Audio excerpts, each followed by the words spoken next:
unânime entre os alunos da especialização em psicoterapia, o relato de uma mudança muito mais de cunho pessoal do que propriamente profissional após eles terem ingressado na especialização. Isto se deve por um motivo muito claro. A formação que levará qualquer terapeuta a exercer com maestria seu ofício não é nem de longe uma formação técnica profissional, mas uma formação capaz de desenvolver no coração de qualquer pessoa uma capacidade muito rara em nossos dias: a capacidade de amar. Amar não apenas com sentimentos, com boas intenções, nem com aquela habilidade retórica de convencer quem quer que seja. Amar sim, com tudo que temos e somos. Amar com verdade. Amar a partir de obras concretas, de uma vida que seja a expressão pura de uma caridade ardente por aqueles a quem a vida nos confiou. Pois não há outra força no mundo que seja suficiente para estancar as feridas de uma alma que sofre do que o encontro com alguém que verdadeiramente aprendeu a amar.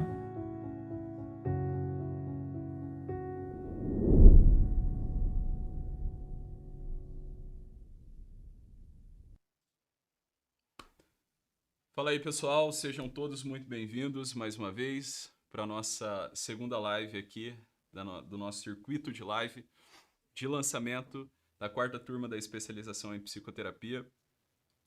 Quero dar as boas-vindas a todos, a todes. Deixa eu ver vocês aqui, o que vocês estão falando.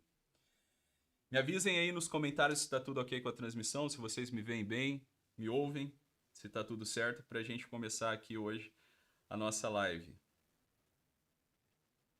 Beleza, tudo ok. A gente teve um atrasinho aqui, um atraso técnico, tá? Deu um pepino, hoje vai ser aula, né? Não vai ser muito bem assim uma live de apresentação nem nada, vai ser uma aula. Então, o pessoal que está aqui no Instagram, migra lá para o YouTube, né? Porque eu vou utilizar aqui algumas imagens, a gente vai fazer aqui um esquema de aula hoje, beleza? Show!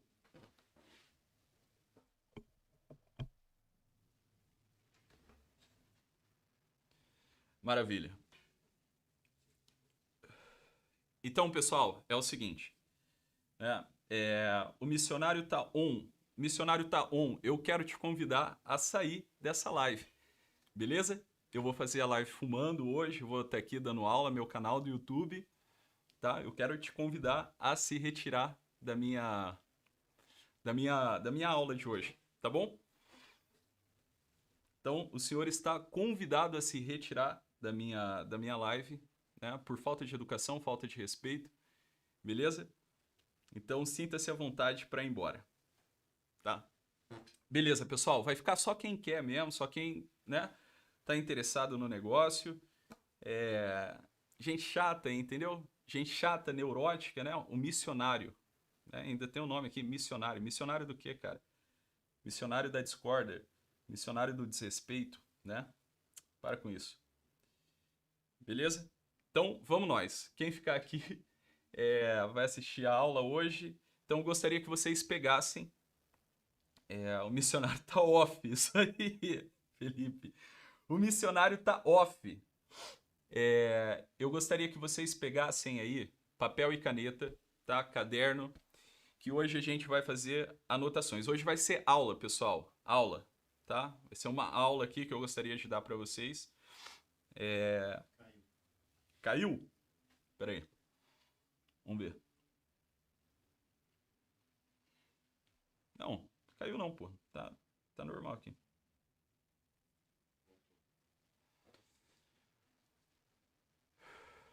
Beleza? Então vamos lá. Quem tiver aí com papel e caneta, hoje eu gostaria aqui que a gente aprofundasse um pouco num tema bastante relevante. Beleza? O som tá bom, tá baixo? Como é que tá aí, pessoal? Normal. O som tá bem baixo, né? Algumas pessoas estão falando aqui. Tá ok. Baixo, baixo. Peraí. Tá. Como é que tá o som? Pera lá.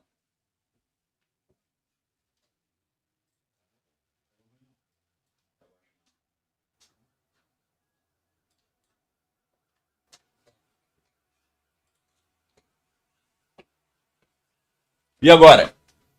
Melhorou? Podemos?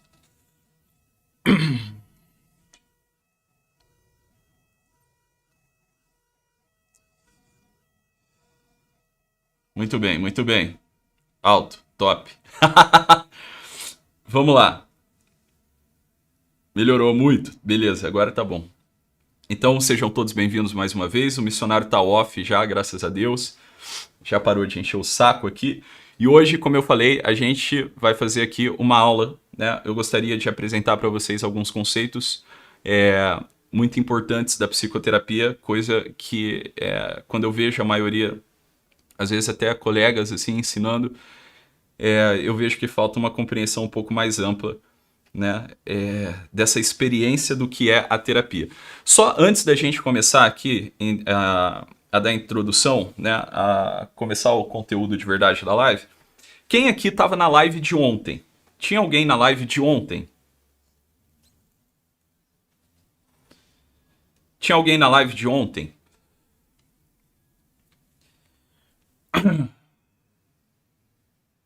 Jéssica, Sinara, Flávia, Seminário São Francisco, muito bem. Bastante gente, né? Tá, tinha uma galera aí. Ótimo. Camila Santos, Gisele, Gifa Vareto. Tá, tinha uma galera aí. Muito bom. Beleza. Ontem eu fiz alguns apontamentos a respeito de um certo condicionamento moral que uma pessoa tem que ter se ela quiser se enveredar pelo estudo da psicoterapia e tiver um dia a pretensão de ser um terapeuta, tá?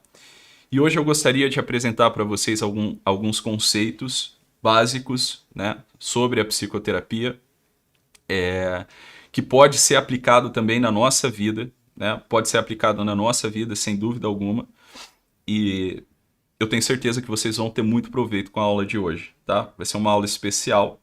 Até os meus alunos da especialização que estão aqui assistindo, né, vão compreender o conteúdo e vai ser uma continuação daquilo que a gente já mais ou menos está tratando na especialização, beleza?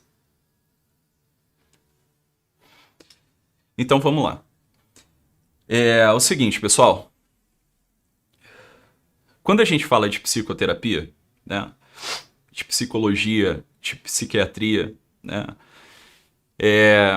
muitas pessoas associam diretamente, tá, a psicologia, a psiquiatria, a psicoterapia.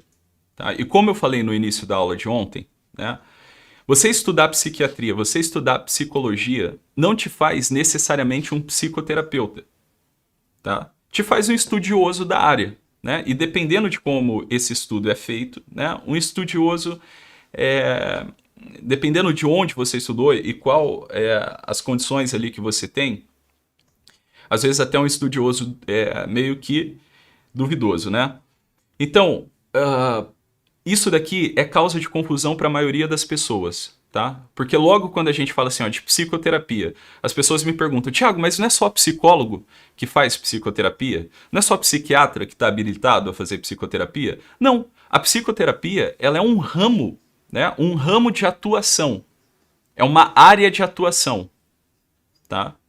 A psicologia clínica, por exemplo, a psicologia clínica, ela envolve, né? Ela contém aqui, está integrada na psicologia clínica, o processo psicoterapêutico, tá bem? Mas a psicoterapia em si, ela não é a mesma coisa que a psicologia clínica, tá bem? A forma de avaliar, a forma de você fazer uma anamnese, a forma de você olhar para o paciente, não necessariamente é a mesma coisa, tá? Então, veja bem, quando a gente está falando de psicoterapia, a gente está falando de duas pessoas, né, que estão ali conversando, né, uma forma terapêutica de compreender, tá bem? Uma forma terapêutica de compreender os fenômenos da vida, né? E o que é terapia? Terapia é um reparo, terapia é devolver a integridade da outra pessoa, a integridade psíquica da outra pessoa, tá bem? Então, tudo aquilo que devolve, de certa forma, para você uma autoconsciência, tá? Tudo aquilo que, de certa forma, te ajuda a amadurecer, tudo aquilo que, de certa forma, te coloca no eixo, te coloca com o pé na realidade, tudo aquilo que faz com que você consiga operar humanamente falando, né, com aquilo que existe de mais alto na tua natureza, é terapêutico. Tá compreendendo? É terapêutico. Tá bem? Então, a primeira coisa que nós temos que entender é, quando a gente está falando de psicoterapia,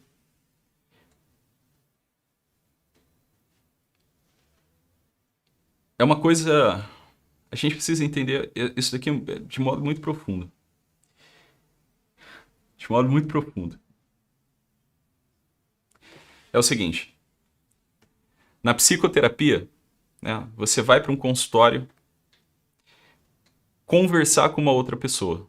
Né? Você vai ali, de certa forma, fazer uma espécie de troca, uma troca de experiência, né, uma troca de conhecimento, de forma que essa troca resulte para você, né, uma autoconsciência a respeito da vida, né, e a respeito daquilo que está acontecendo com você, os teus problemas, os teus conflitos, as tuas queixas, né, de repente ali a patologia presente na psique, né.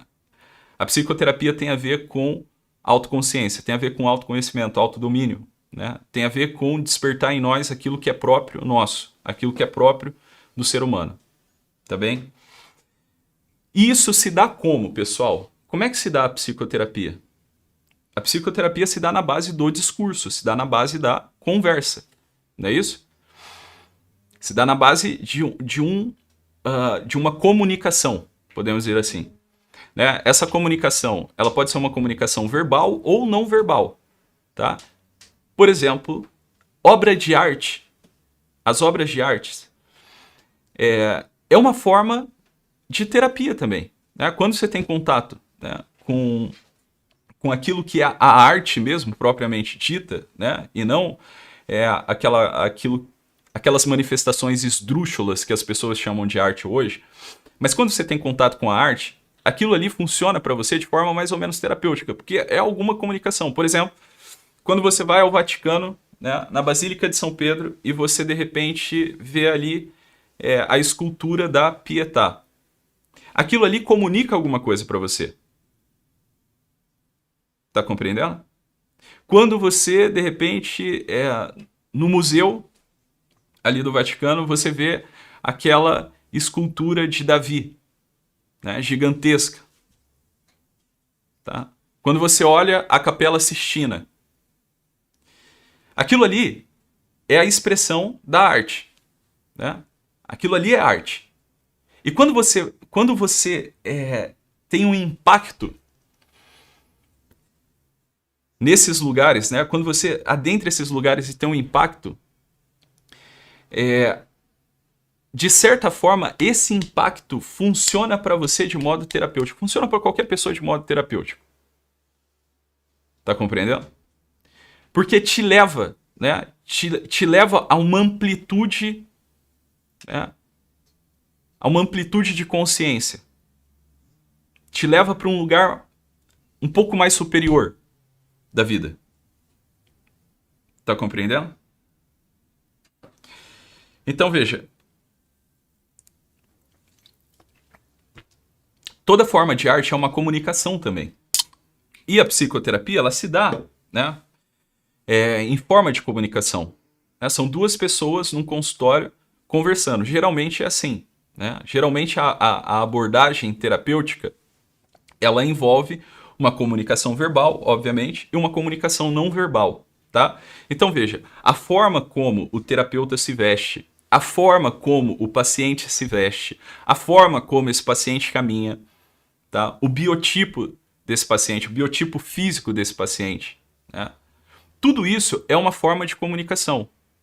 A estrutura do consultório, por exemplo, a estrutura aqui que a gente montou para a live, isso daqui comunica alguma coisa para a audiência, tá? Eu vi um monte de gente falando, pô, o cenário tá bonito, não sei o que e tudo mais, né? De certa forma, a gente quer comunicar o cenógrafo aqui, o Alberto Fonseca, que montou aqui essa estrutura para a gente gravar a live, de certa forma, ele comunicou alguma coisa, ele quer comunicar, ele quer passar alguma coisa.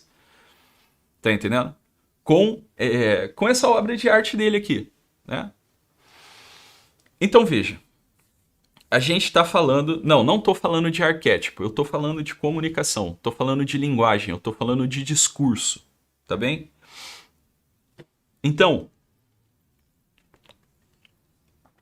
quando a gente está falando de psicoterapia, a gente está falando de uma capacidade de se deixar influenciar ou influenciar outrem.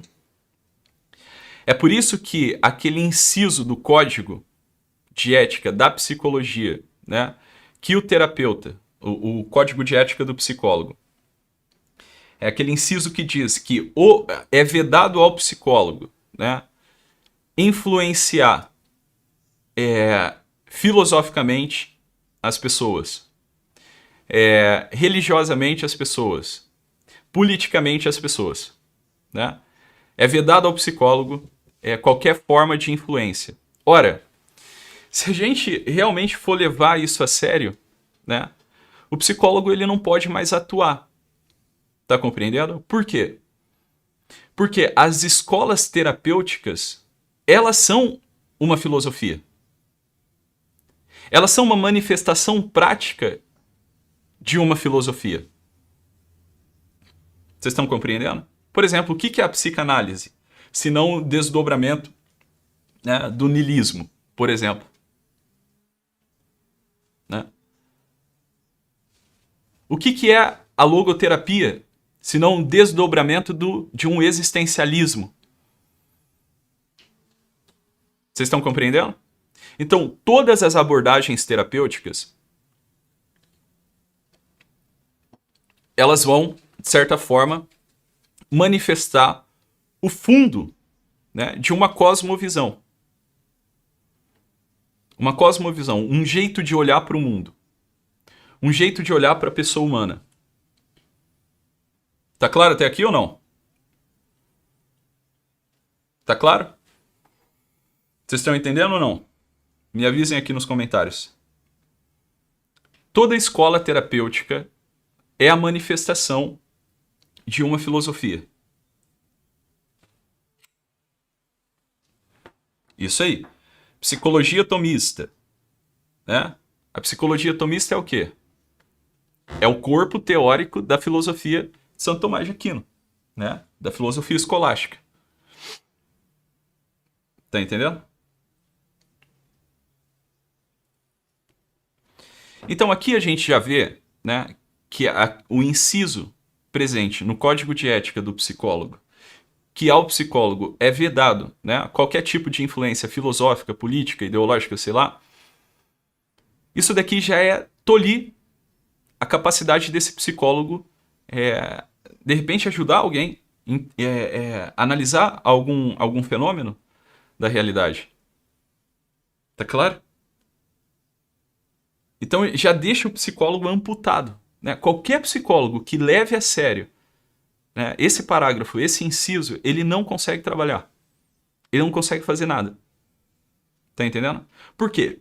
O que é a psicoterapia se não se deixar influenciar pela pessoa do terapeuta, pela presença... Aliás, né, tudo que acontece com a gente, o contato que a gente tem com qualquer coisa que seja, nos modifica. Modifica a nossa visão de mundo, modifica o nosso humor, modifica a nossa percepção, modifica a nossa atenção, modifica os nossos processos psicológicos básicos, Tá certo? Então, como assim, né, a gente vai falar de psicoterapia, né, vedando ao terapeuta qualquer espécie de influência? Né? Uma coisa, claro, é você querer fazer proselitismo religioso, né, dentro do teu consultório. Outra coisa é você querer, né, fazer uma espécie de proselitismo político. Tá entendendo? Isso daí não. Tá certo? Aquela retórica barata, né, aquela coisa de militante. Não, isso daí não. Aí não. Né? Porque é uma coisa muito grosseira. É uma coisa muito grosseira, é uma estupidez muito grande e demonstra que o psicólogo, ali o psiquiatra, o terapeuta, não é uma pessoa habilitada. Mas a melhora do paciente, ela só é possível porque de uma forma ou de outra, o terapeuta exerce uma espécie de influência na cosmovisão desse paciente. No jeito que o paciente olha para o mundo e no jeito que o paciente olha para ele mesmo. E como ele articula esse ser no mundo. Estão compreendendo? Então esse papo do terapeuta neutro, né? Essa neutralidade, de fato, ela não existe. Né? A neutralidade, por exemplo, da ciência, dentro de um consultório de terapia, dentro de um consultório de psicoterapia, né? Ela é impossível. É impossível você ser neutro. Né? Se eu quiser aqui me consultar com um profissional neutro, é melhor eu conversar com a parede. Concorda? É melhor eu conversar com a parede. A parede é neutra. A parede não vai falar nada. A parede não vai exercer nenhuma espécie de influência discursiva, né, em cima de mim. Agora, quando a gente está falando de terapia, não. Né? Quando a gente está falando de terapia, a gente está falando de outra coisa. A gente está falando, sim, de uma abertura, né, à influência. Da mesma forma que o paciente também influencia a cabeça do terapeuta. Então, veja. O que é a linguagem humana? O que é o discurso humano? Né? O discurso humano é uma potência. A linguagem humana, o discurso humano, é uma potência que visa a influência de outro ser humano. A linguagem é isso. Né? É uma potência humana, tá? Através da qual um homem pode influenciar a mente de outro.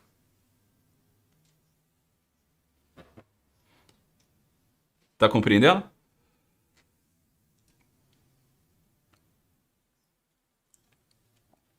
Por exemplo, quando nós estamos sozinhos,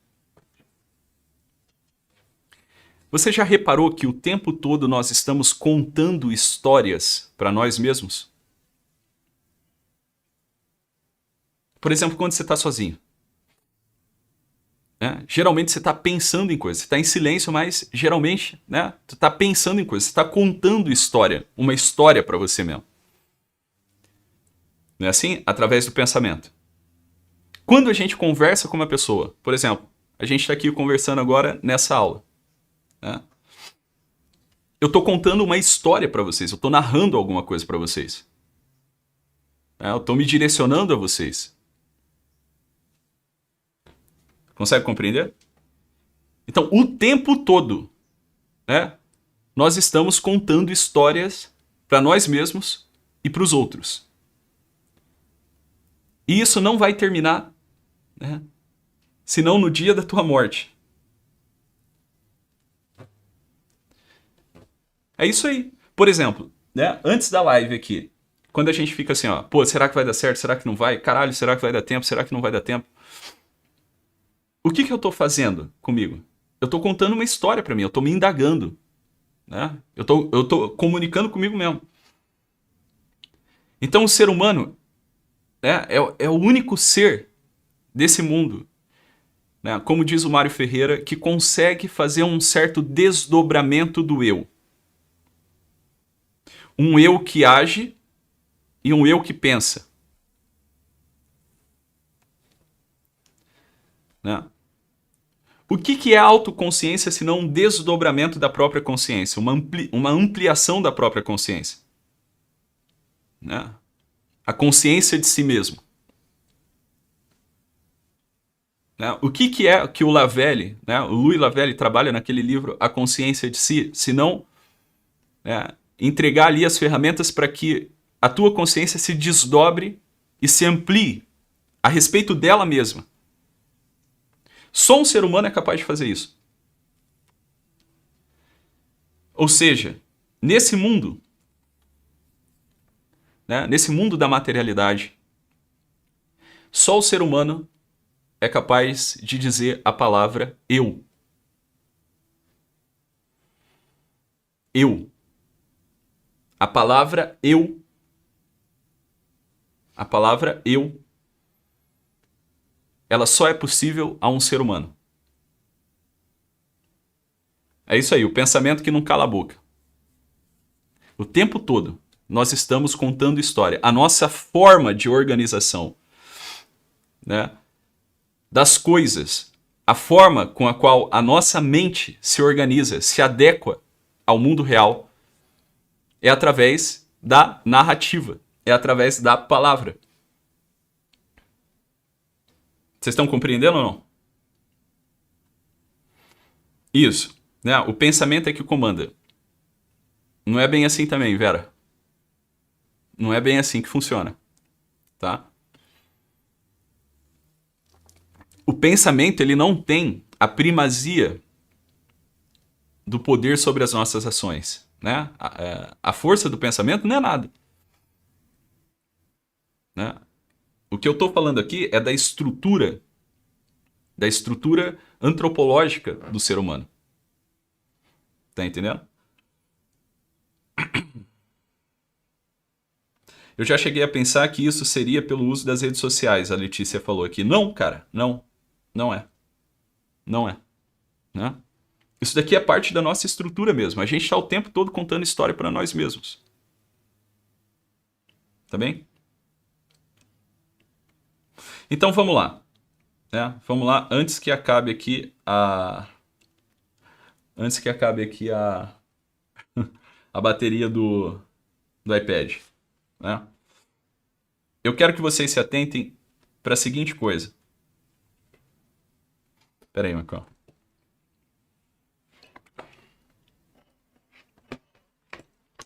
Vamos lá? Né?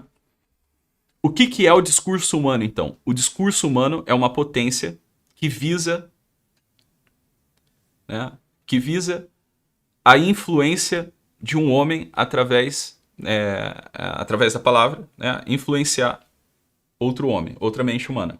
Né? O discurso humano é uma potência. Beleza? Eu não sei se você já fez essa pergunta para você, de falar assim, ó, cara, por que eu acredito nas coisas que eu acredito? Qual que é o grau de credibilidade das coisas que estão dentro da minha cabeça? Qual que é o grau de credibilidade, de certeza que eu tenho a respeito das coisas? Você já fez essa pergunta para você mesmo? Sim ou não? Quem aqui já fez essa pergunta para si mesmo? Qual o grau de credibilidade e de certeza que eu tenho a respeito das coisas que estão dentro da minha cabeça? Ou do mundo?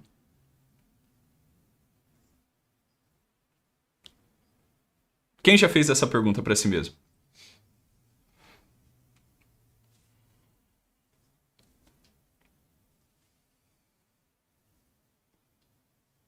Não? Nunca?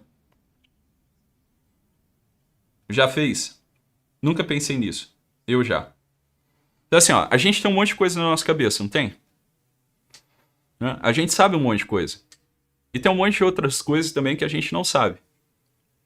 Não é assim? Que a gente sabe que não sabe. Tem coisas que a gente sabe que sabe. E tem coisas que a gente sabe que não sabe. Deu pra entender aí ou tá muita conversa de maconheiro, Marcola?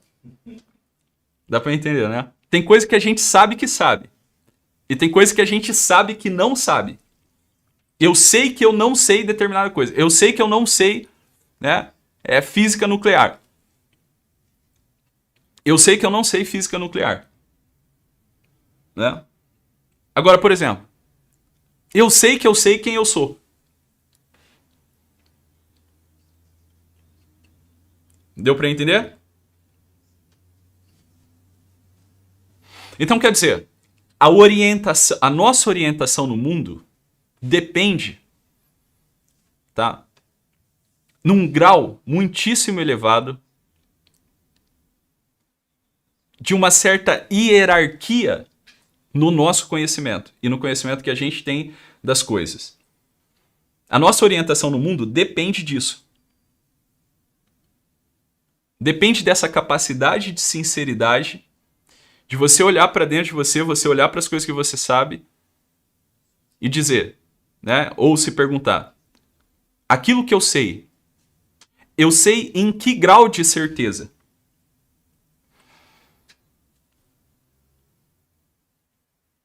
Eu sei que não sei porque a Terra é redonda. É isso aí.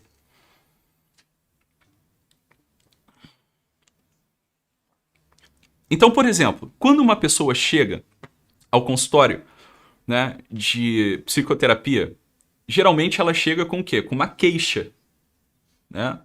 Os pacientes chegam no consultório por uma queixa. O que é a queixa? É onde dói. Tá compreendendo? Onde dói. O que tá doendo? O que tá errado comigo? Né? E aí, na entrevista inicial, né, a gente indaga o paciente e fala, olha, por que você decidiu vir aqui hoje?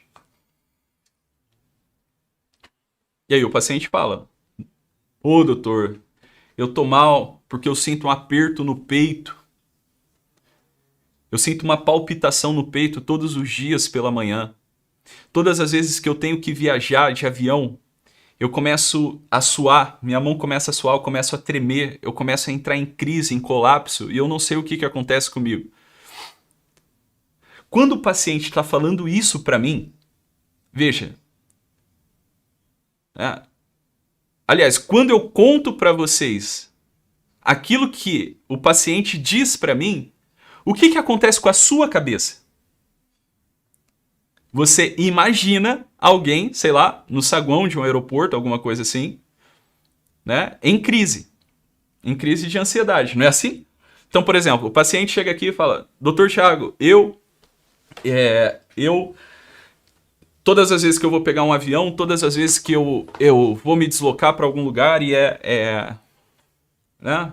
Vou pegar aqui o avião, meu peito começa a apertar, palpitar, eu começo a suar a mão, eu começo a tremer, me dá muita vontade de chorar. Na hora que eu tô falando isso, o que acontece com a cabeça de vocês? E o que acontece com a minha cabeça na hora que o paciente fala isso? Eu imagino. Vem uma imagem na minha cabeça. É ou não é assim? Eu imagino alguém, né? Cria-se uma espécie de imagem na minha cabeça.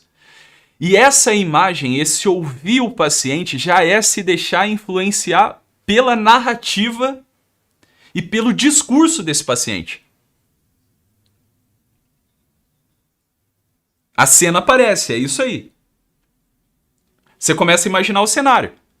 Entendeu? Se eu falar para vocês, olha, hoje aqui na rua tal, no cruzamento da rua tal com a rua tal, houve um acidente. Teve tantas pessoas feridas, etc. Tal. Na tua cabeça vem o quê? Uma imagem. É ou não é assim? Se você está prestando atenção no que eu estou falando, de certa forma, presta atenção, de certa forma, eu consigo te fazer refém do meu discurso. É ou não é assim?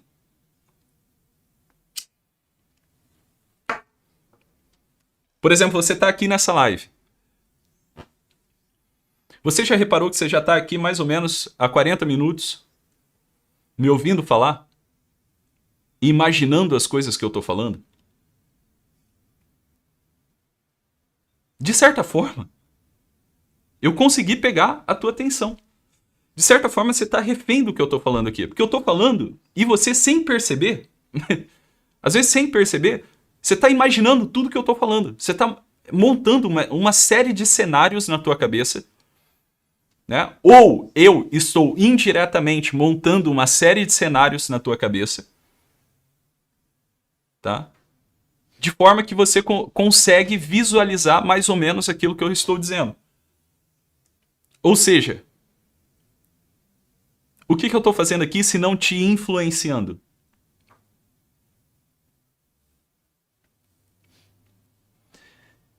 E às vezes você não dá conta disso. Às vezes você não se dá conta disso. Vocês estão compreendendo ou não? Nada mais poderoso do que uma pessoa que consegue prender a sua atenção.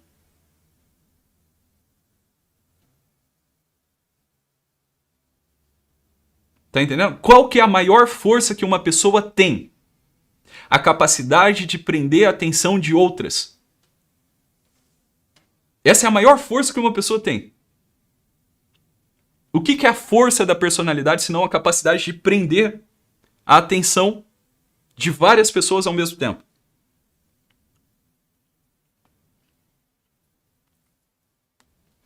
A capacidade de influenciar quem quer que seja, através do seu modo de ser.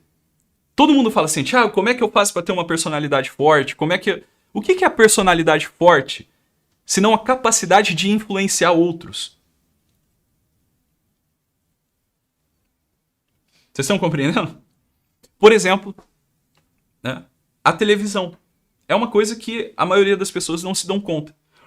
Quando você fica 1 hora na frente da televisão, assistindo a alguma coisa, ou um seriado, né? O que acontece? Aquele roteirista, né? Aquele artista, aquele diretor cinematográfico, ele conseguiu te deixar refém de uma narrativa. Ele conseguiu influenciar você de uma tal forma que ele consegue manipular as tuas emoções.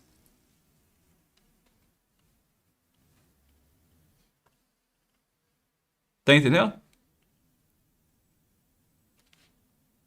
Ou seja, aquilo que a gente vê com mais frequência, né? Os episódios recorrentes da nossa vida,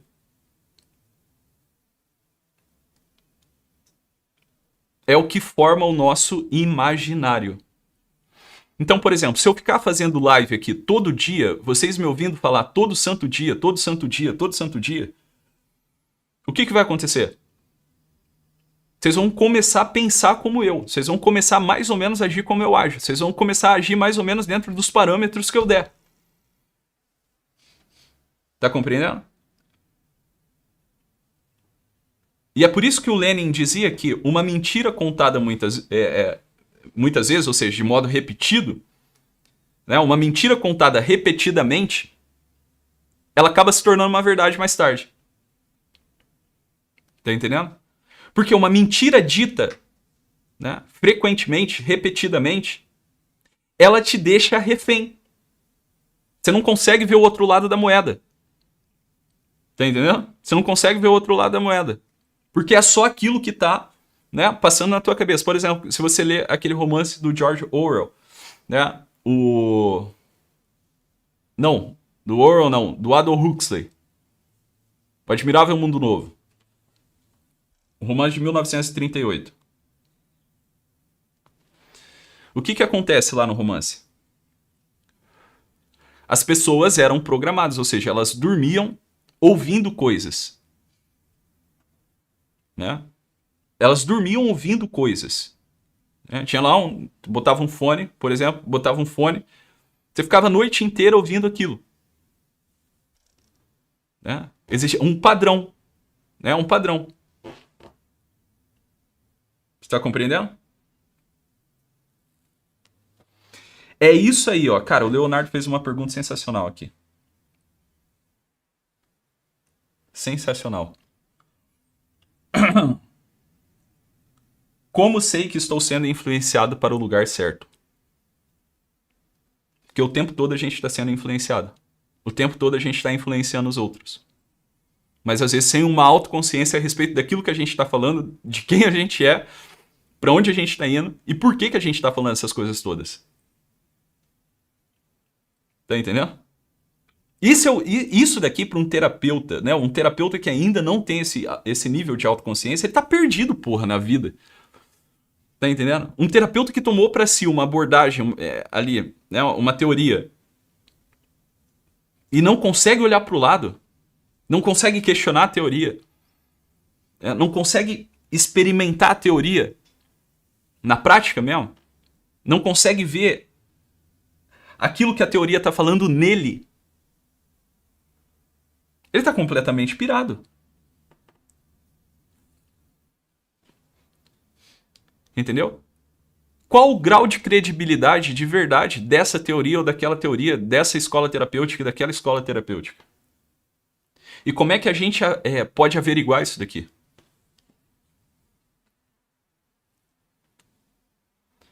Como é que a gente pode averiguar isso daqui? Tá entendendo? O Marcola vai acabar a bateria do tablet aqui, do iPad. Eu acho que o carregador tá ali na minha sala. Pera aí. Vocês estão com caderno e com caneta aí? Pode abrir, eu acho que não tá aqui não, tá lá mesmo. Vocês estão com papel e caneta aí?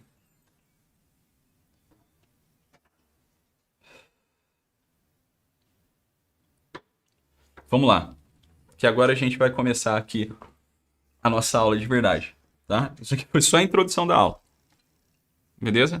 Então, a pergunta da nossa aula é o seguinte: como é que eu sei, como é que eu posso saber, né? Como é que eu posso ter um grau de credibilidade, como é que eu posso saber se aquilo que está dentro da minha cabeça é verdadeiro, né? É condizente com a estrutura da realidade, com os fatos, se a narrativa, né, essa história que eu conto para mim mesmo, a respeito de quem eu sou, do que o mundo é, de como as coisas estão acontecendo, o que vai acontecer, né, futuramente. Qual o grau de credibilidade dessas coisas? É um carregador branco, cara. Tipo o carregador do iPhone. Tá em cima do frigobar? Tipo esse aqui. Qual o grau de credibilidade dessas coisas? Uma pessoa que não tem hierarquia no conhecimento dela, ela não conhece nada. Ela não pode dizer que ela não conhece nada. Na estante aí, não tá, Marcola? Conhece nada. Conhecimento sem hierarquia não é nada. Tá entendendo? É isso aí, ó. Só o fato de ter diversas teorias já dá um nó na cabeça da gente. Exatamente. Exatamente. Tá? Exatamente. Só o fato de existir várias teorias já te coloca assim, ó, qual que tá certa? Essa era a minha pergunta ali no último ano da faculdade. Pô, tem aqui a psicanálise, tem a TCC, tem a psicodrama, tem aqui, né, a logoterapia, tem aqui a existencial humanista. Quem que tá certo aqui nessa porra? Né? Quem que tem razão? Quem que tem razão no final das contas? É isso que passava na minha cabeça, entendeu? Quem que tem razão? Quem que tá falando a verdade nisso aqui? E se tem alguém falando a verdade, por que existem várias? Né? Vocês já fizeram essa pergunta? Não é isso? Por exemplo, existem aí vários políticos. Né? Vários políticos. Quem que tá falando a verdade nessa porra? Tá todo mundo falando a verdade? Né? Quem tá falando mais a verdade? Quem tá falando de menos? Qual o grau de credibilidade que a gente vai dar para essas coisas?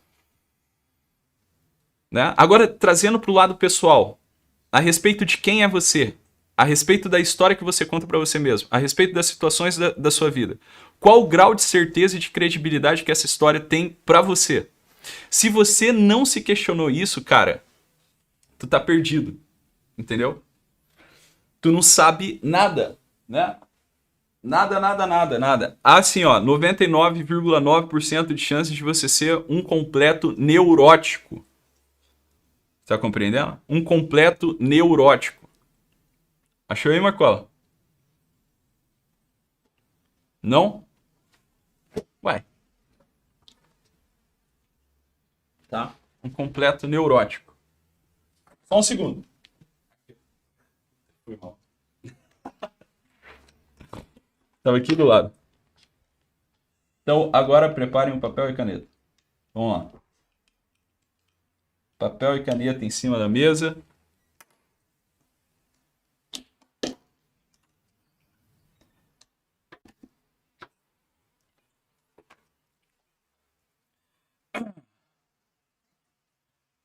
Aí, Marcola, dá para mim aqui o... Seguinte, tá? São 4, né? Os discursos humanos, eles se dividem em 4, tá? Em 4 discursos.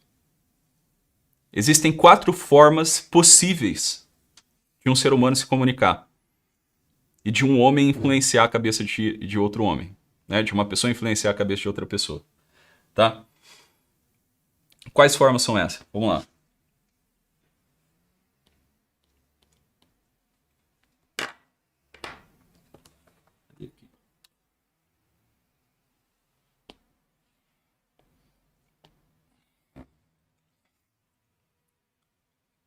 Primeiro discurso, poético.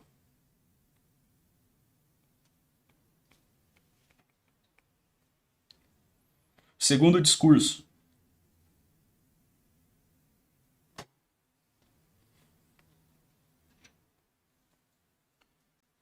pera lá. Ih, caraca.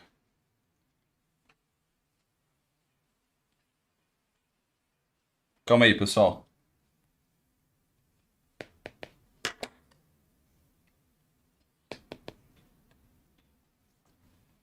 Vai voltar para a câmera aí. Pera aí. Deu ruim aqui.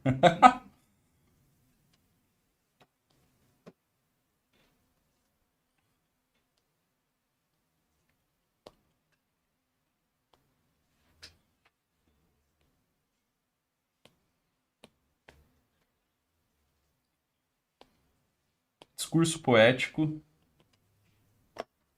Eu acho que tá sem bateria aqui no Apple. Pai do céu. Volta para a câmera. Deixa eu carregar um pouco aqui. Discurso poético, primeiro. Discurso poético. Segundo discurso, retórico. Terceiro discurso, dialético. E o quarto discurso, lógico-analítico. Beleza? Então vamos lá. Recapitulando. 4 são os discursos humanos. 4 são as formas de uma pessoa se comunicar. Através dos discursos. Primeira, poético, né? Discurso poético. Discurso retórico, em segundo lugar. Em terceiro, discurso dialético. E o quarto, discurso lógico-analítico. Até aqui, beleza? Beleza.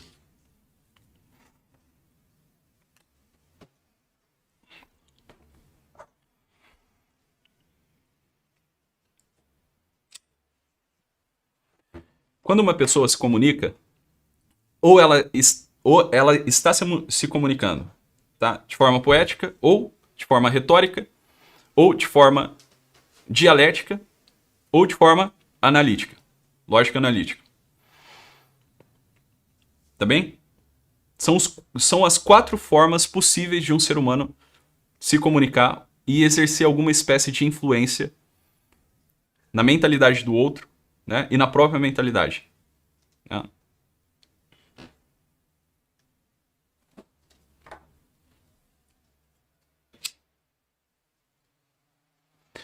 Então vamos lá, beleza. O que é o discurso poético?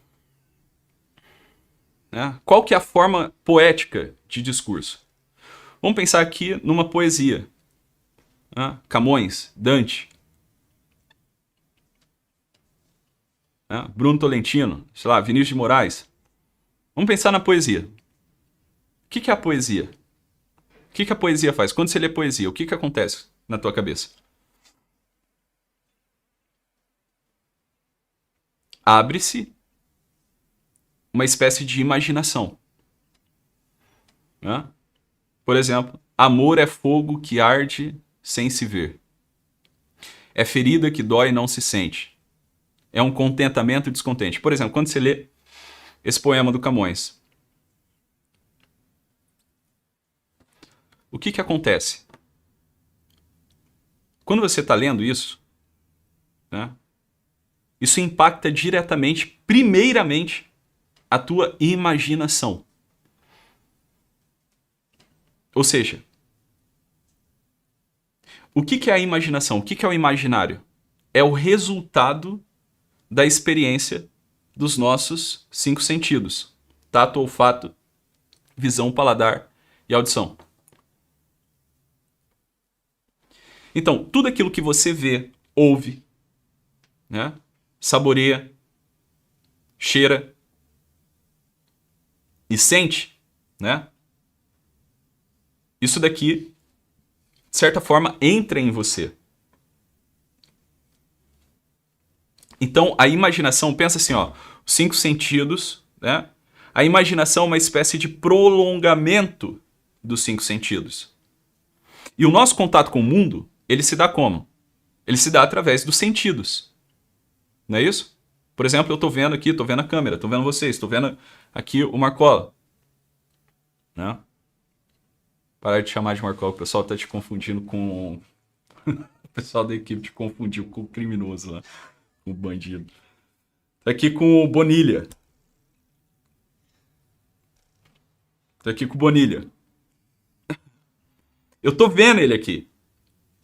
Ele tá aqui cuidando aqui dessa parte de câmera, etc. Então eu tô vendo ele com os meus olhos. Entendeu? Tá? Eu posso ir lá e pegar nele. Amanhã, o que vai acontecer? Amanhã eu sou capaz de lembrar dessa cena. Se eu prestei atenção aqui, né? Se eu prestei atenção aqui no Bonilha, né? O que vai acontecer? Amanhã eu vou lembrar dessa cena. E quanto mais essa cena se repetir, ou seja, né? Amanhã, no caso, a gente tem live de novo. Mas se na sexta-feira a gente tiver outra live, no sábado outra live, no domingo outra live, né? Cada vez mais essa memória vai ficar viva em mim. Não é assim? Agora, por exemplo, se eu faço uma live por ano com o Bonilha, né? Se eu vejo ele uma vez por ano, o grau de influência que ele vai exercer sobre o meu imaginário é mínimo. Então vamos imaginar que o Bonilha é meu parente, né? Sei lá, casou com uma prima minha, virou meu parente. Virou meu parente. Aí ele mora, sei lá, na praia, mora lá em Florianópolis. Aí eu vou visitar ele uma vez por ano, né? Eu vou lá, vai ser legal, etc, tal, vai ser tudo novo, né? E tudo aquilo que é novo aguça a nossa atenção, tá certo? Mas, por exemplo, o resíduo dessa experiência, né? Como uma experiência assim de uma visita a um parente que mora distante de você, ela não te causa um grande impacto no teu imaginário. Tu vai lá, vai ver a pessoa, etc e tal. Depois você vai voltar para a tua rotina, né? Vai dar uma semana, você já esqueceu. Por exemplo, a dor, o sofrimento que as pessoas experimentam ali no processo de luto. Não é assim também? A gente experimenta uma ausência muito grande, né? Um impacto mesmo, pô, essa pessoa não vai estar mais aqui daqui a pouco. Eu não vou ver mais essa pessoa amanhã, depois de amanhã, etc. Né? Isso dura um pouco de tempo. Porque tudo é modificado na nossa vida a partir da ausência de uma pessoa que a gente ama. Não é assim? Mas você vai ver que vai passando o tempo. Se você não mantém viva as memórias que você teve com essa pessoa, o que acontece com você? Você vai esquecendo. Né? Na primeira semana, quando você ganha aqui, sei lá, um atestado, né, um atestado de luto, uma licença, né, pela morte de um ente querido, o que acontece na primeira semana? É um impacto. Um sofrimento muito grande. Tá certo? Agora, na medida em que você vai voltando para a rotina, por que esse sofrimento vai diminuindo? É claro que a saudade fica. Mas por que o sofrimento vai diminuindo? Porque você vai vendo outras coisas, vai sentindo outras coisas, a vida continua. Não é isso? Os teus sentidos, eles estão em contato com o quê? Com o trabalho, com outras pessoas, com os que ficaram, né? com os que estão aqui. Tá entendendo? De forma que aquela memória, se a gente não faz um exercício de memória a respeito dos nossos entes queridos, essa memória ela tende de pouquinho em pouquinho ir se extinguindo pelo contato que a gente tem com as outras coisas na nossa vida. Entendeu? Então quer dizer, aquilo que a gente vê repetidamente causa maior impacto na nossa psique. Entendeu? Por isso que é muito... é até o esperado. É o seguinte, você está o tempo todo falando com você mesmo. Não é isso? Você está o tempo todo... Uma pessoa que vive muito sozinha, por exemplo, pessoas que moram no interior, em cidades de interior, né? Que não tem grandes acontecimentos, não tem uma grande produção cultural, intelectual, política, sei lá. Não existe uma movimentação assim, né? Como existe nos grandes centros. O que acontece com essa pessoa que mora no interior? Por que a gente fala que uma pessoa que mora no interior, ela tem a cabeça do tamanho de um ovo de codorna? Hã?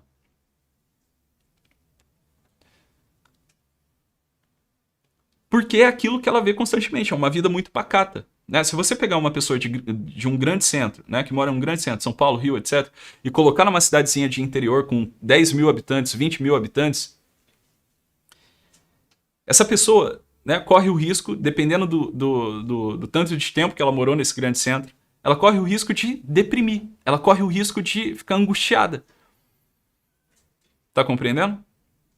E se você colocar uma pessoa que morou, sei lá, 10 anos, 20 anos, 30 anos numa cidade de interior e colocar ela num grande centro, ela vai demorar muito tempo para se adaptar a essa correria, né?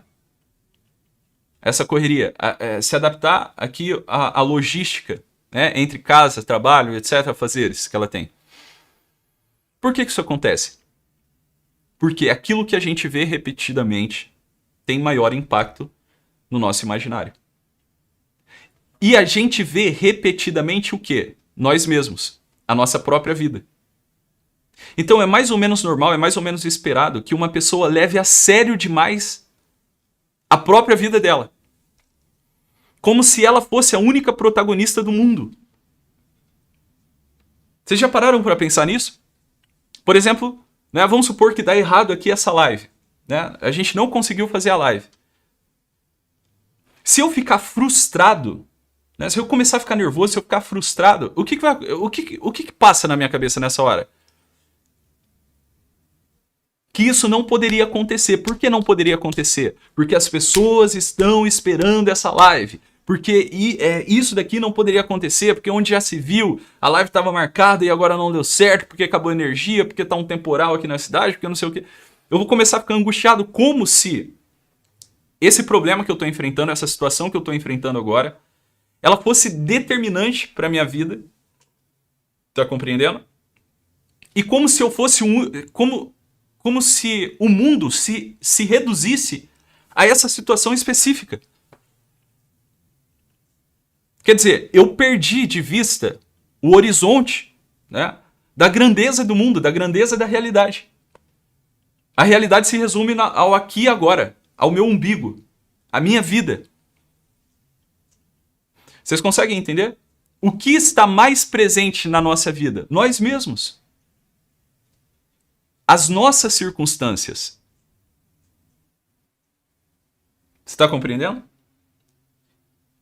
E de certa forma isso daqui vai nos influenciando a tal ponto, né, que se uma pessoa não abrir o olho, ela enlouquece mesmo, bicho. Ela enlouquece mesmo.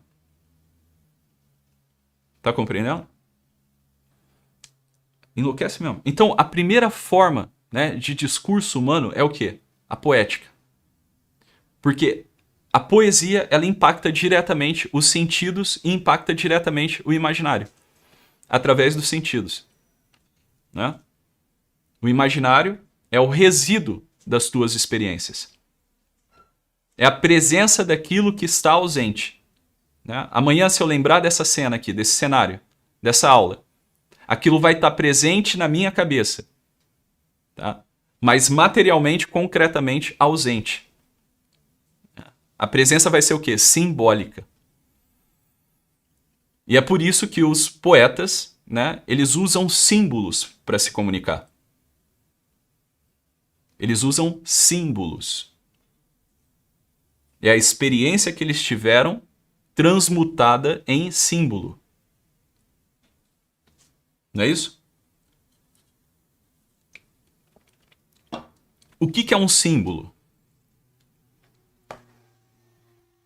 É a presença daquilo que está ausente. É a presença do simbolizado que está ausente. Tá compreendendo? Então, o poeta, ele vive as experiências da vida. Mas na hora que ele vai escrever a poesia dele, a experiência originária já passou. Então ele usa do quê? Ele usa dos símbolos. Ele torna presente aquilo que está ausente, concretamente. Então isso daqui é a poesia. É? Ele está usando do quê? Da imaginação dele. Para impactar os sentidos e a imaginação, né, posteriormente, dos leitores. Entendeu? Um autor de novela, um autor de romance, né? É isso que acontece. Quando a gente assiste uma novela, a novela é o quê? É uma ficção. É uma novela que retrata algo, né, verossímil ao que as pessoas vivem realmente. Não é isso? E é por isso que causa uma certa... em nós, causa-se uma certa identificação com alguns personagens. Né? Através do quê? Dos símbolos. Né? Me dá o tablet aí, Marcão. Então, a primeira forma é poética.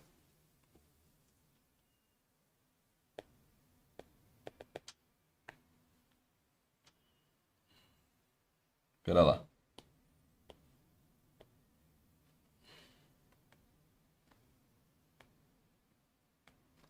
A poética, ela influencia diretamente a nossa imaginação.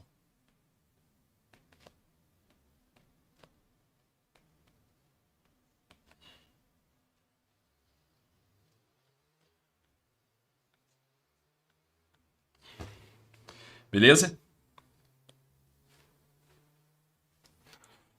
A segunda forma é a retórica.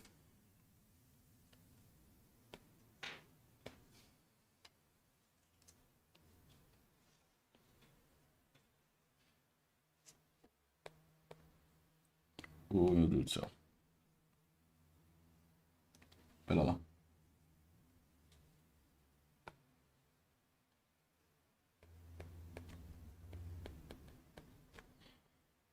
O que é a retórica, pessoal? A retórica é a arte do convencimento. Não é isso?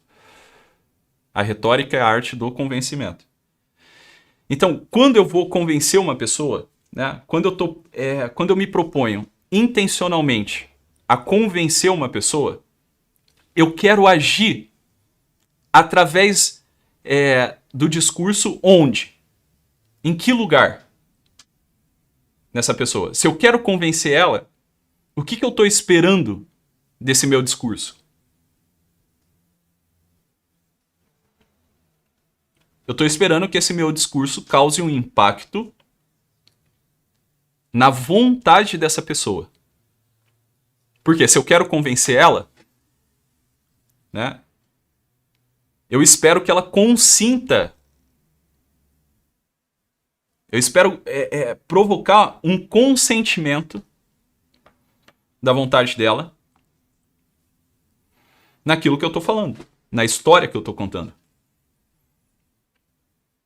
Tá compreendendo?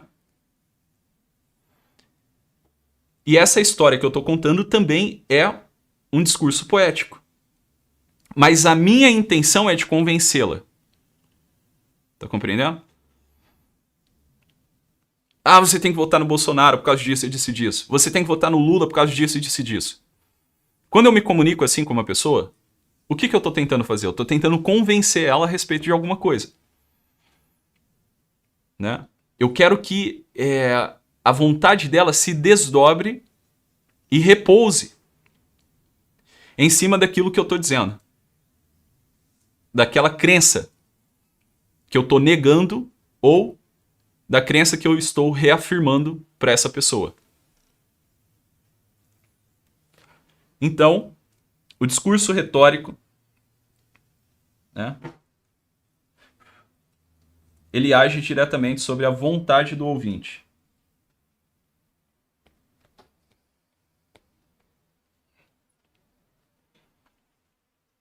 Tá certo? Discurso poético, imaginação. Discurso retórico, a vontade do ouvinte. Tá certo? Existe uma terceira forma de discurso que a maioria das pessoas não acessam e não conhecem, apesar de usarem algumas vezes ou raras vezes, que é o discurso dialético.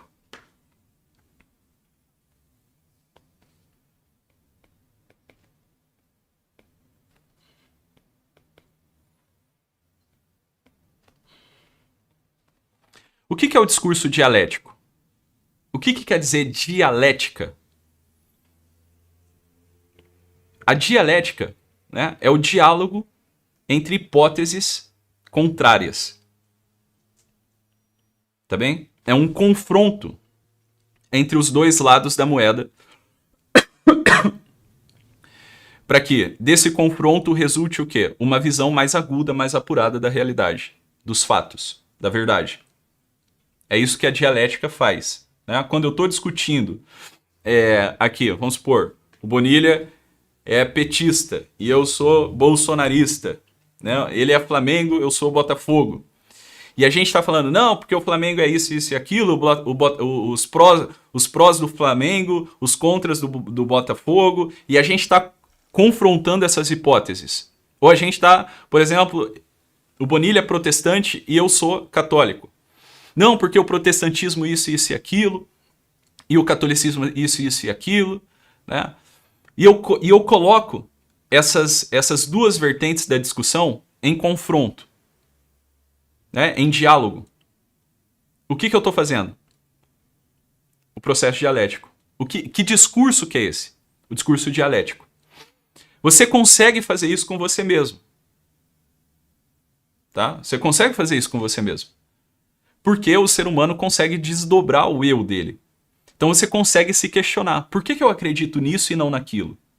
Deixa eu estudar isso daqui. Agora eu vou confrontar essas duas coisas. Esse diálogo que você tem com você mesmo. Essa confrontação de hipóteses que a gente faz com a gente mesmo. É o que? A dialética. A gente vai vendo os prós e os contras. Aquilo que uma coisa tem de verdade, que a outra tem de mentira. Aquilo que a outra tem de verdade e a uma tem de mentira. Né? E a gente vai confrontando, até chegar, né, na verdade.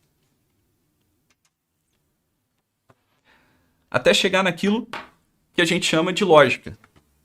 Tá? Aquilo que é a lógica. Ou sim ou não. Ou isto ou aquilo. Uma coisa não pode ser e não ser ao mesmo tempo. Eu não posso ser Lula e Bolsonaro ao mesmo tempo. Não é isso? No limite, no limite, no limite. Né? É isso aqui mesmo. A dialética ela nos leva para um limite da discussão. Ou isto ou aquilo. Né? Ou protestante ou católico. Mais ou menos isso. Né? Ou psicólogo tomista ou psicólogo logoterapeuta. Vamos confrontar as duas coisas aqui. O que tem mais razão? O que parece se aproximar mais daquilo que é a realidade, daquilo que é a experiência humana? Isso daqui é o quê? É a dialética, o discurso dialético. Tá? E o discurso dialético, ele impacta qual faculdade da nossa alma? Né? Aliás, a gente é capaz do discurso dialético por quê? Porque a gente tem um treco chamado razão. Ou, se vocês quiserem, intelecto ativo. O que a razão faz? O que é a razão? A razão não é divisão? Razão matemática é dividir as coisas. Por exemplo, como que a gente organiza o mundo na nossa cabeça? É através da razão. É através da razão. Né? Esse celular não é a mesma coisa que esse iPad. São duas coisas diferentes. O que eu fiz? Eu dei um corte. Eu separei as coisas. Né? Uma coisa, outra coisa, outra coisa. Né? Dá para entender? Ou sim ou não. Não pode ser sim e não ao mesmo tempo. Ou sim ou não. É ou não é. Ficou claro? E quem que faz isso? É a razão. É a razão que organiza o mundo. Então, por exemplo, veja bem. Quando você fala assim, ó, a minha mãe é fulana de tal. Tá? Eu falo assim, por que tua mãe é fulana de tal? Porque a ciclana não é minha mãe. Porque minha mãe é assim, assim, assim, assado. Entende? Então, minha mãe é essa. Minha mãe não pode ser essa e essa ao mesmo tempo. Quem é minha mãe de fato? Tá? Quem faz isso? É a razão. É a razão que organiza a nossa cabeça. Tá entendendo? Isso já está presente, por exemplo, essa abstração, ela já está presente nos nossos sentidos. Por exemplo, o olho só vê, o ouvido só ouve, o olfato só cheira, né? O tato só sente. Não é assim? É assim. Até com duas coisas semelhantes, né? Até com duas coisas que têm uma aparência semelhante. A gente distingue essas duas coisas. Por quê? Porque são duas coisas. São duas unidades. Entende? Então, isso daqui, o discurso dialético, ele só é possível, né, porque a gente tem uma faculdade, uma função vital que se chama razão.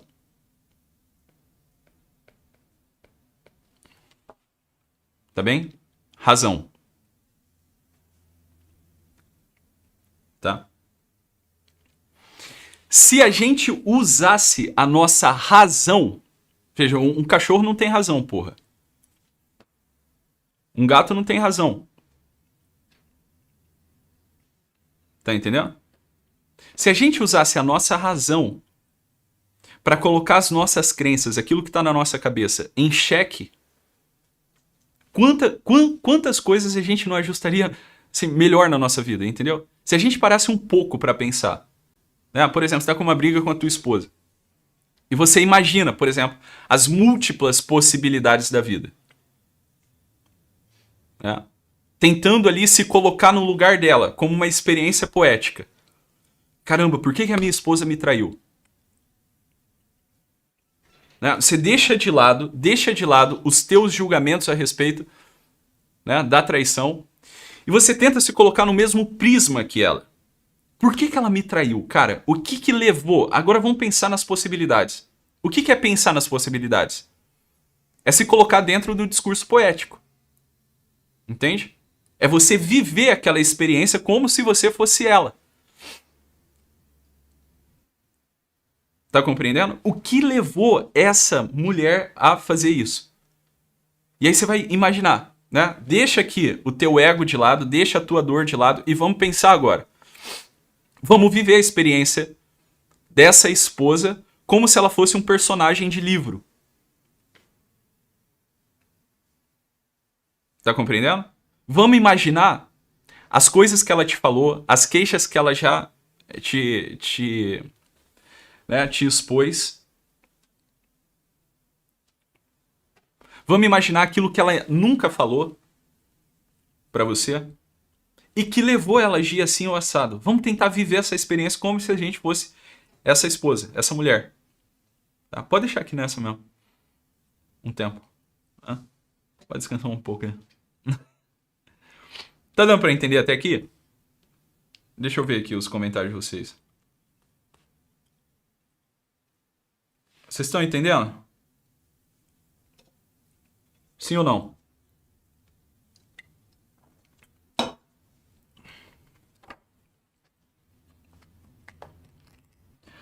Me escrevam aqui. Tá dando para entender ou não?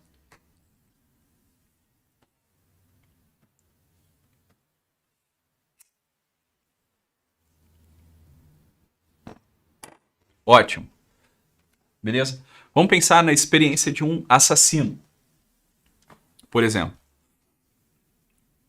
um presidiário. Vamos deixar o nosso preconceito de lado agora. O que passou na cabeça desse cara? Por que esse cara matou? Né? O que levou ele? O que motivou ele a agir assim, a agir assado? Como que é a cabeça dessa pessoa? Como que é o mundo interior dela?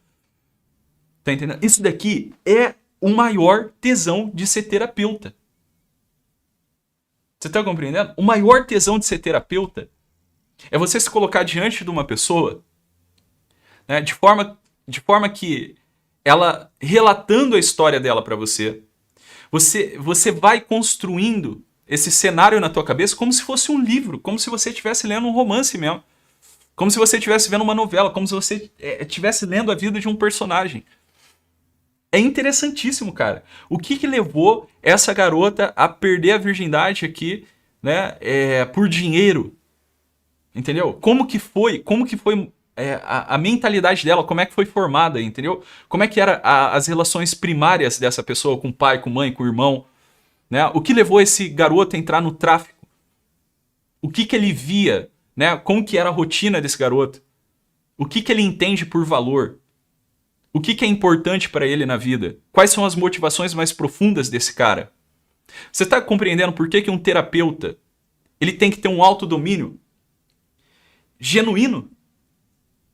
Porque senão você se coloca na posição de juiz. E a posição de juiz é a última posição que o terapeuta adota. O terapeuta vai adotar a posição de juiz quando ele tiver chegado à verdade dos fatos. Tá ou não?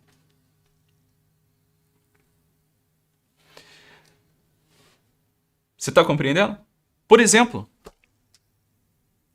vou lançar um questionamento aqui. Por que trair é errado? Se alguém entrar, né, na tua casa agora, sei lá, encontrou um amigo na rua, casado, e o cara chegou em você e falou assim, cara, eu traí minha esposa. Qual seria a tua reação? Ou se, vamos pensar, você que é casado, teu marido chega e declara pra você, olha, eu tô tendo um caso.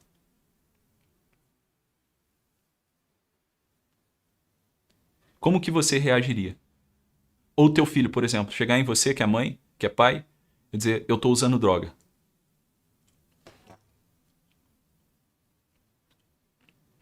Como seria a tua reação?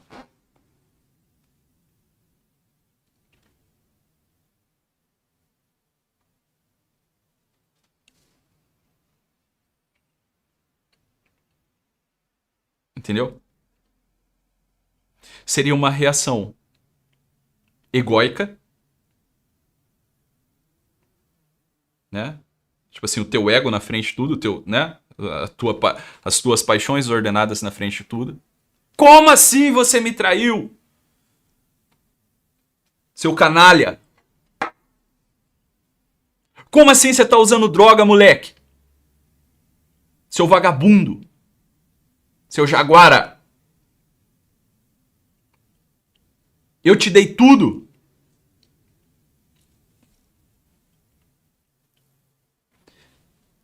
Por que trair é errado?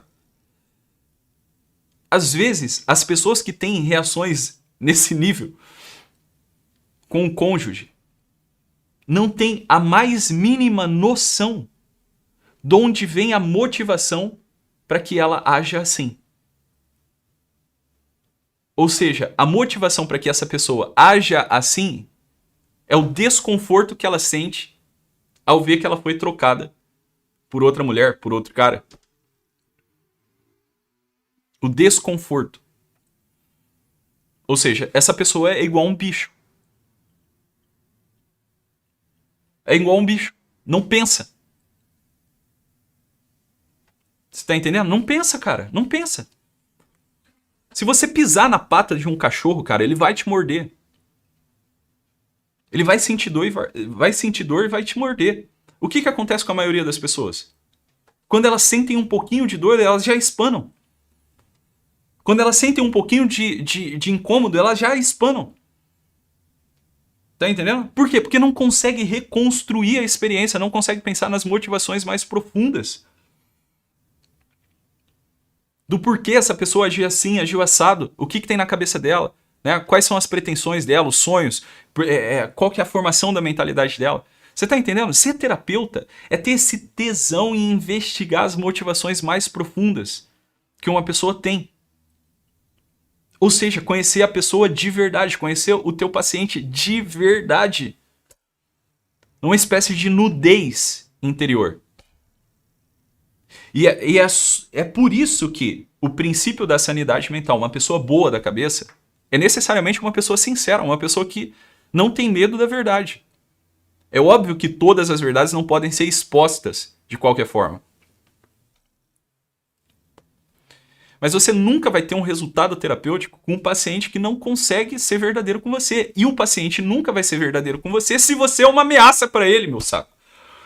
Entendeu? Se o terapeuta é uma ameaça pro paciente, se o terapeuta é ali o agente da moral, se o terapeuta é o militante da moral, se o terapeuta é um militante religioso, se o terapeuta é o moralista, se o terapeuta é o agente ideológico, ele não está diante de outra pessoa, ele está diante de um militante, de um robô, de alguém que foi programado para reprovar isso, aceitar aquilo, sem nenhuma explicação, sem saber o porquê das coisas. Isso não é ser terapeuta. Isso é ser bicho. Isso não é nem ser gente, porra. Quem dirá terapeuta?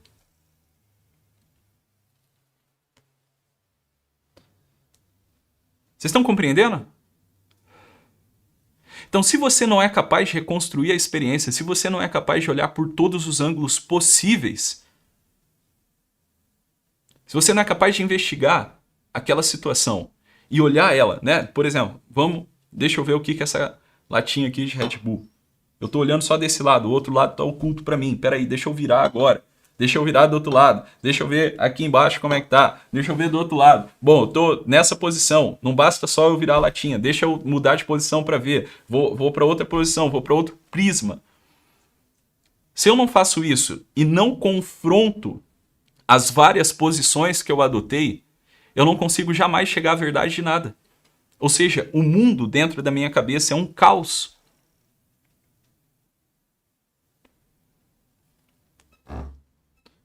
O mundo dentro da minha cabeça é um caos.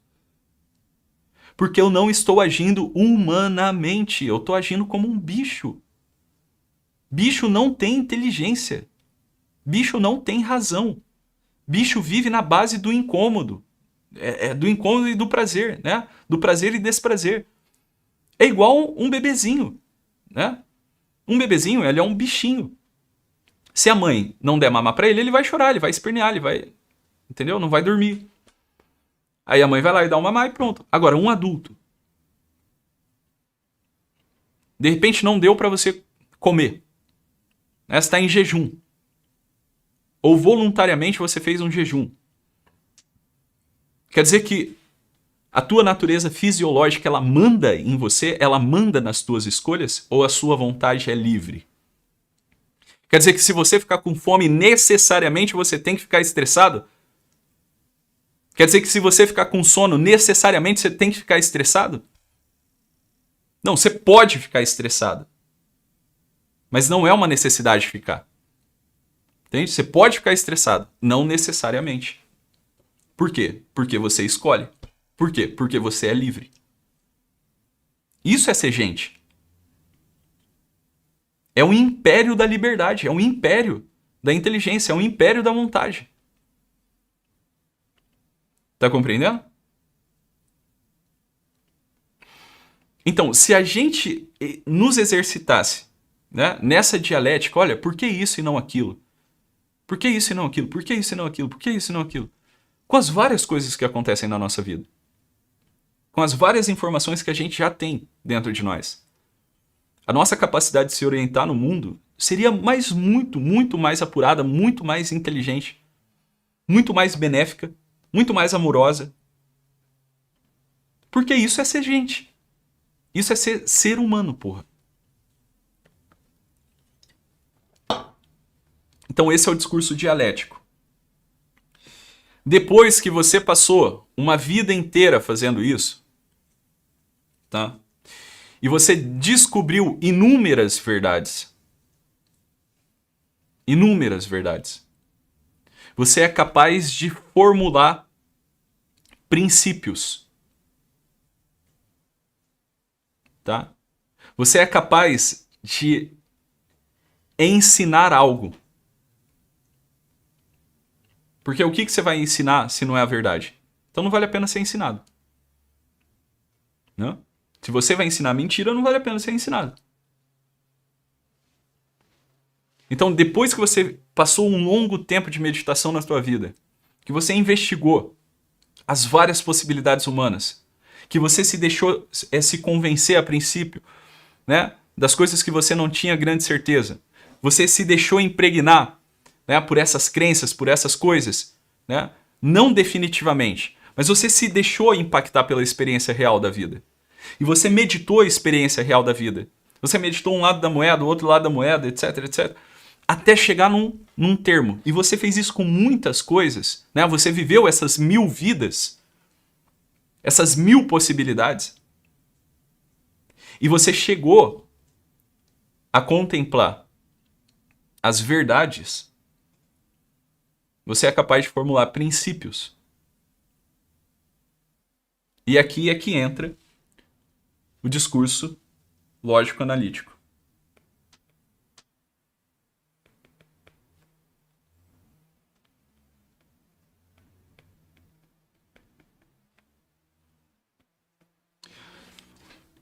E o discurso lógico-analítico, ele corresponde a qual faculdade da nossa alma? A inteligência.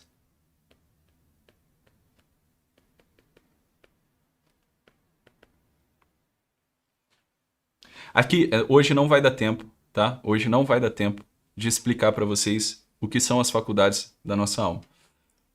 Não vai dar tempo, infelizmente. Tá? Mas o que é a inteligência? Vamos resumir a inteligência na capacidade, né, do homem ver a verdade a respeito das coisas. Inteligência é a capacidade de apreensão da verdade. Beleza? Então, o discurso lógico-analítico é um discurso próprio da inteligência, ou intelecto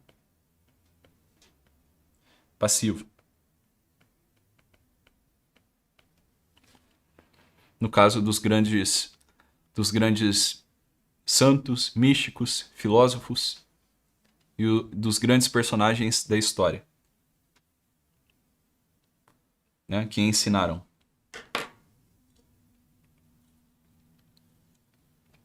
Então veja, pode voltar lá pro iPad. Aqui a gente tem as meras possibilidades da vida, tá? Então deixa eu só apagar aqui e reformular o quadro.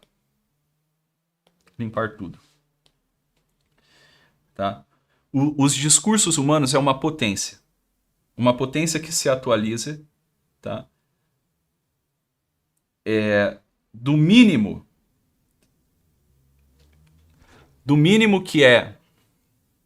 Vamos lá, deixa eu voltar aqui.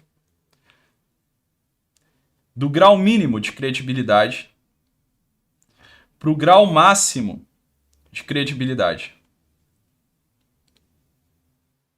Tá claro? Pode deixar lá no iPad agora, Marco.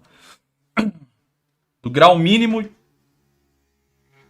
tá, de certeza para o grau máximo de certeza. Qual que é o grau mínimo de certeza? É o discurso poético. Depois, discurso retórico. Depois, o discurso dialético. e depois o discurso lógico analítico.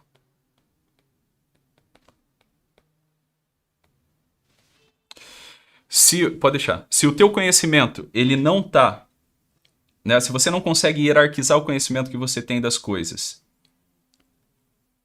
dentre os 4 discursos, aqui nos 4 discursos, você não conhece nada. O conhecimento que você tem a respeito de você mesmo, do mundo, das situações da vida, das teorias, da ciência, etc. e tudo mais, é o mesmo que nada. Porque conhecimento sem hierarquia não tem valor. Você não sabe o que é mais importante, o que é menos importante, o que é mais verdade, o que é menos verdade, o que é uma mera possibilidade e aquilo que é certeza absoluta. Tá compreendendo? Isso quer dizer que a chance de você errar nos teus julgamentos, né? Porque a gente julga. A gente julga. A chance de você errar nos teus julgamentos a respeito do mundo, de quem é você, da tua história, do teu casamento, dos teus filhos, da educação dos teus filhos, da política, da cultura, da intelectualidade. A chance de você errar, se você não tem uma hierarquia no teu conhecimento, é de 99,9%. Ou seja, você vai virar um bobo falante, entendeu? Como são hoje os nossos jornalistas, como são hoje a maioria, né, dos nossos jornalistas, professores universitários, psicólogos, psiquiatras, terapeutas. Eles não sabem dizer se aquilo que eles sabem é uma mera possibilidade, é possível que a coisa seja assim, seja assada, ou seja, né, a possibilidade sei lá, é uma abertura de coisa. Pode ser isso, mas pode não ser também. Entende? Como é que você vai tomar uma decisão grave na sua vida, por exemplo, se você não tem certeza a respeito das coisas? Ah, pode ser isso, pode ser aquilo. Ele pode ter te traído, mas pode não também. Tu não tem certeza, porra. Você não viu. Você não teve a experiência da coisa. Ah, alguém contou. Alguém contou. Né? Por que essa pessoa me contou que, sei lá, que a minha mulher me traiu? Vamos pensar nas possibilidades. O que essa pessoa está fazendo da vida? Será que minha mulher me traiu mesmo? Se ela me traiu, por que ela me trairia? Etc. Onde é que eu estou errando? Isso daqui são as possibilidades. Agora, eu tenho certeza absoluta que a minha mulher me traiu? Pra chegar nela e já quebrar o pau? Óbvio que não, porra. Porque aquilo que eu sei como uma mera possibilidade. Tá? Agora, o discurso retórico. O que é o discurso retórico? O discurso retórico é o discurso da verossimilhança. O que é verossímil? É o que parece que é. Parece que é isso. Tá? Já não é mais possível apenas. Parece que é. Parece que ela traiu. Parece que ela traiu. Porque eu tenho alguns indícios, mas ainda eu não tenho certeza absoluta. Parece que. Entendeu? Parece que essa especialização aí que o Thiago dá, parece que é boa. Tá entendendo? Parece que. Isso é o que? A verossimilhança. Né? Então, por exemplo, aqui no discurso poético, a gente tem a mera possibilidade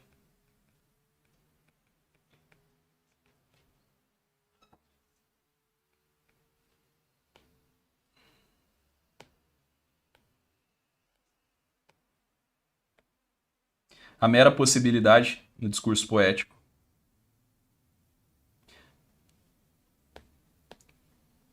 no discurso retórico, a gente tem a verossimilhança.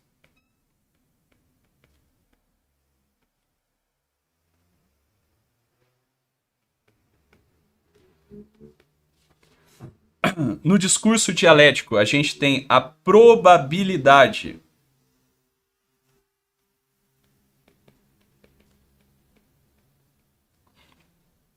E no discurso lógico-analítico, a gente tem a certeza absoluta.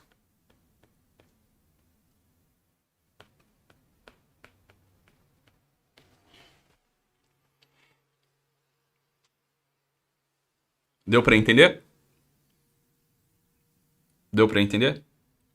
Eu vou ser sincero com vocês. A maioria das coisas que estão dentro da cabeça de vocês, a maioria das coisas que estão dentro da cabeça da maioria das pessoas, aquilo que elas sabem mesmo, está aqui, ó.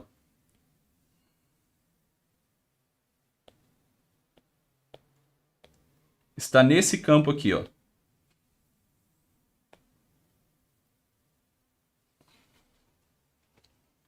Tá entendendo? Pode deixar. Está no campo da possibilidade e da verossimilhança. É possível que seja assim. Parece que é assim. Ou seja, você não tem noção, né, da probabilidade do julgamento que você está fazendo. É provável que seja assim? É provável que traiu? Você tem uma prova? Você tem algo que indica, né, que você está próximo, mais próximo da certeza absoluta a respeito de uma traição? Né? Ou você só está convencido porque alguém falou para você, ou você, com base numa mera possibilidade, já deliberou, né? Você transformou uma possibilidade numa certeza absoluta?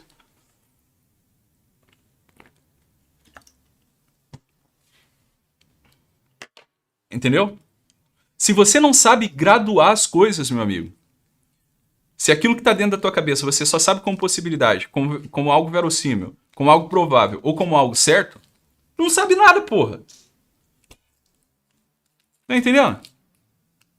Você não pode julgar as coisas. Ou você, aliás, você não pode julgar você mesmo. Você não pode julgar nada. Porque você não tem certeza de nada. Você não investigou nada. Você não se atentou a nada. Né? Ou seja, você está num nível puramente animal. Tá entendendo? Animal.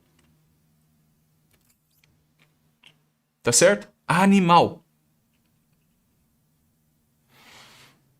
Volta lá pra mim, Marco. Você tá aqui, ó. Isso daqui. Quem tá aqui, ó. Quem estacionou, né, nas possibilidades da vida, ou no parece que é bicho. Entendeu? Isso daqui é o quê? Os sentidos. Sentidos.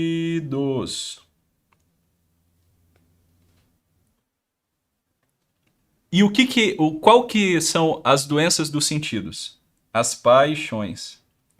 Paixões.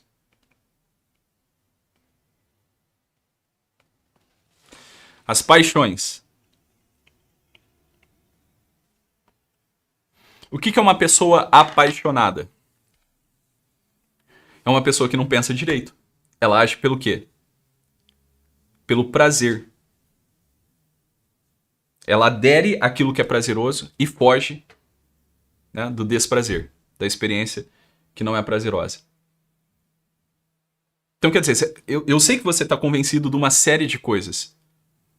Mas esses conhecimentos que estão dentro da tua cabeça, eu sei também que você não passou por uma peneira, porra. Tá entendendo? E assim, um terapeuta não ter noção disso daqui e não saber aplicar isso na hora da terapia, na hora que ele tá com uma pessoa na frente dele, na própria vida dele, nos gestos dele, nos atos dele, ele é um completo imbecil. Ele não é capaz, a pessoa, assim, olha, o profissional não é capaz de atender ninguém, ele não é capaz de dar resultado na vida de ninguém. E a vida dele é um caos. Por que é um caos, pessoal? Por que é um caos? Porque ele não pensa, ele não usa a cabeça, meu Deus do céu. Tá entendendo? Ele não age humanamente. O que é agir humanamente? É agir pela parte mais alta da tua natureza. A tua inteligência e a tua vontade livre. Agora, se você só fica assim, ó, você é convencido por qualquer vento, né? Qualquer vento que bate, né, te tira do lugar. Tá compreendendo? E você delibera, você julga as coisas mesmo sem saber. Cara, desculpa assim, ó, com todo amor do mundo, mas você é um imbecil, porra. Ah, minha vida não vale a pena. A minha vida é uma bosta. Tá entendendo?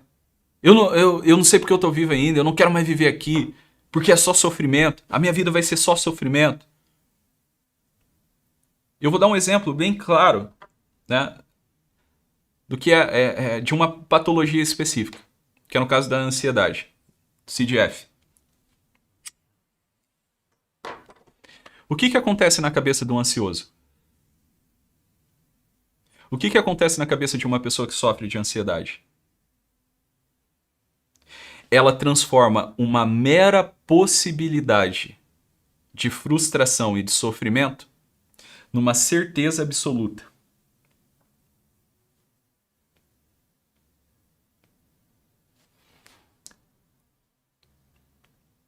Tá entendendo? Por exemplo, um exemplo clássico aqui que eu sempre dou nas aulas. Uma pessoa que tem medo de dirigir. Ah, porque se eu pegar o carro eu vou bater, né? Eu vou me acidentar, eu não aguento. Aí vai dirigir, vai pegar o carro, senta ali no volante, né? No banco do motorista, já começa a ter um ataque de ansiedade. A mão começa a suar, o pé começa a suar, começa a ter palpitação no peito, né? Vontade de chorar, desespero, angústia. Porque ela tem certeza que se ela sair com aquele carro, ela vai causar um acidente ou vai ela mesma se acidentar. Entendeu? Então ela pega uma mera possibilidade. Porque qualquer pessoa que dirige pode se acidentar, porque ninguém está livre dos acidentes da vida, meu Deus do céu. O nome já diz, acidente. Aquilo que não é essencial, é acidental. Ou seja, não depende do controle humano. É um acidente. Depende de inúmeros fatores. Depende de inúmeras variáveis presentes na realidade. Então, quando uma pessoa, né, assim, não, eu não vou nessa festa porque vai dar briga. Não, eu não vou, entende? Começa a ter ansiedade. Não, eu não vou pegar o avião porque o avião vai cair, eu vou morrer, tá. O que ela tá fazendo? O avião pode cair? Pode cair, é uma possibilidade, porra. Mas ele pode não cair também. Só que ela pega essa possibilidade e joga essa possibilidade num grau de certeza absoluta. E aí o que acontece? Começa a ter reações, tá, diante desse medo. Tá entendendo? Que é um medo desproporcional à situação real. O que ela fez? Ela inverteu a ordem de credibilidade das coisas que estão dentro da cabeça dela. Entendeu? E é com base nisso que você vai ajudar essa pessoa a se instalar na realidade. A ver que ela não tem tanta certeza assim a respeito das coisas. A ver que ela não tem tanto controle assim a respeito das variáveis. Ela tem controle de algumas coisas, mínimas. As certezas absolutas que a gente tem na nossa vida são mínimas. A maioria das coisas que estão dentro da nossa cabeça são meras possibilidades, né? E um convencimento. Né? A gente se convenceu de alguma coisa, sem investigar. Estão compreendendo ou não? Deu para entender? Ficou claro até aqui? Me respondam aí nos comentários.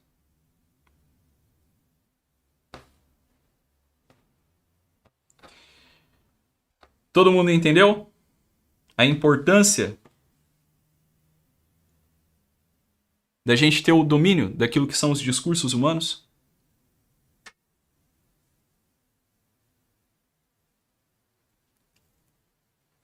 Um terapeuta que não sabe o que é isso e não sabe articular isso daqui na hora da terapia, na hora que outra pessoa está na frente dele, ele não sabe nada. De verdade, ele não sabe nada. Ele fica refém da narrativa de um paciente.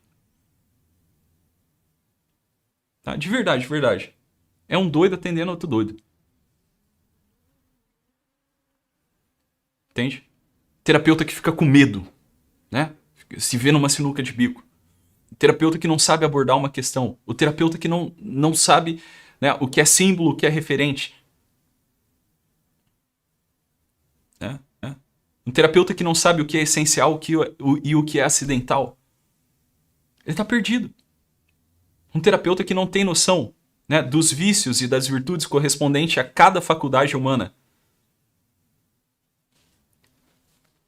Um terapeuta que não tem noção do que é vida espiritual, ele está perdido. E esse é o assunto de amanhã. A live de amanhã, de verdade mesmo, a live de amanhã... Ih, caiu? Cortou. A live de amanhã vai ser uma live especialíssima. Beleza? A live de amanhã vai ser a live. Eu não quero ninguém, né? Eu não quero que ninguém falte. Tá? Amanhã eu vou explicar uma coisa muito séria, muito grave, tá? E vou explicar para vocês como funciona a especialização. Beleza? Amanhã eu quero falar uma coisa para vocês que eu não vi ainda ninguém aqui na internet falar. Exceto uma pessoa. Exceto uma pessoa.